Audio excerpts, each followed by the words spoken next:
तर नमस्ते मित्रमैत्रिणींनो, पुन्हा एकदा स्वागत तुमचं. मी आधी टाकलेल्या व्हिडिओमध्ये दाखवलं की मी बी लावलेलं होतं कपाशी आणि तुरीचं. तर आज मी तुम्हाला दाखवणार आहे की ते उगवल्यानंतर बघा माझ्या शेतामध्ये इथे माझी मुलगी बसलेली आहे आणि इथे आम्ही डबा ठेवलेला आहे, जे आम्ही सगळे मजूर आणि आम्ही सगळे मिळून खाणार ते आता नंतर जेव्हा आमचे सगळं काम होईल मध्ये. बघा तुम्हाला मी दाखवणार होते की ते बी उगवल्यानंतर हे बघा, हे आहे तुरीची लाईन, एक तुरीची लाईन, तर 4 कपाशीच्या लाईन. हे आहे कपाशीच्या लाईन. कपाशीच्या मी 4 लाईन घेतलेल्या आहे आणि तुरीची 1 लाईन घेतली आहे. मध्ये 1 लाईन तुरीची आणि 4 लाईन कपाशीची. तर हे बघा असे छान छोटे छोटे रोपटे बाहेर वरती डोकावत आहे आणि मस्त छान मोठे मोठे पान.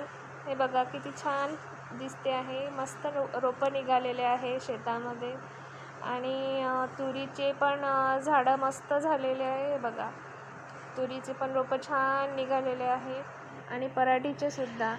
जसं मी बी लावलं तसंच त्याच दिवशी पाऊस आला आणि 2-3 दिवस कंटिन्यू पाऊस होता. पण त्या पावसामुळे माझ्या शेतामध्ये खूप सारं गवतसुद्धा झालेलं आहे. ते छोटे छोटे रोपट्याच्या वरती मोठं गवत झालेलं आहे. गवताचे कुठे कुठे झुपके तयार झालेले आहे. तर ते आता मी माझ्याच्याने जेवढे होईल तेवढे मी आज तर काढून घेणारच, कारण आज आहे फुलीबाद आमच्या शेतामध्ये.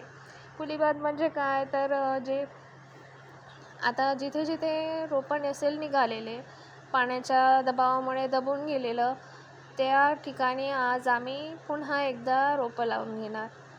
तर आम्ही बाया लावून ठेवलेल्या आहे. त्या बायांना म्हणजे मजुरांना मी जे फुलीबाद म्हणतात त्या फुलीबाद करायला लावणार आहे आणि माझ्याच्याने जेवढं होईल तेवढं मी बाकीचं गवत काढून फेकणार आहे. तर मी उद्या हे गवत पूर्ण बायांच्या म्हणजे मजुरांच्या हाताने पूर्ण साफ करून घेईल, कारण यामुळे माझ्या मालाला नुकसान होऊ शकतं म्हणून. तर हे बघा मी काढलेलं आता एवढं सारा झालेला आहे गवताचा पुंजाना. तर हे पुंजानासुद्धा फेकावं लागणार. पुंजाना तिथे ठेवायला नाही जमणार. तर मी माझ्या परीने जेवढं होईल तेवढं मी काढून तर फेकणारच आता.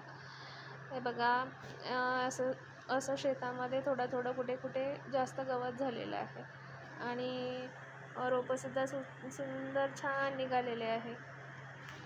तर माझे व्हिडिओ मी असेच टाकत राहणार. माझ्या शेतामध्ये काय चालू आहे ते मी दाखवणार. तर तुम्ही माझ्या व्हिडिओसाठी लाईक आणि शेअर आणि सबस्क्राईब प्लीज माझ्या व्हिडिओला करा.